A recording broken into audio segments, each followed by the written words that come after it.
फिर्यादीला घेऊन हायकोर्टात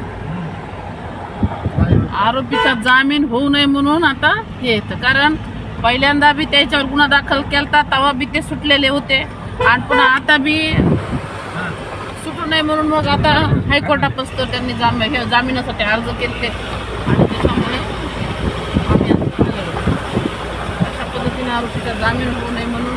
आणि त्यातल्या एका आरोपीचा तर जामीन फेटाळलेला आहे ऑलरेडी सेशन कोर्टाने आणि हायकोर्टाने दोन्हीनेही.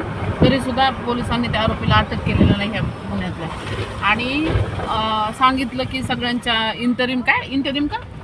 अंतरिम जामीन झालेला आहे म्हणून असं खोटी माहिती देतात. त्याच्यामुळे आता पुढची गोष्ट अशी आहे की या आरोपीला अटक करण्यात यावं.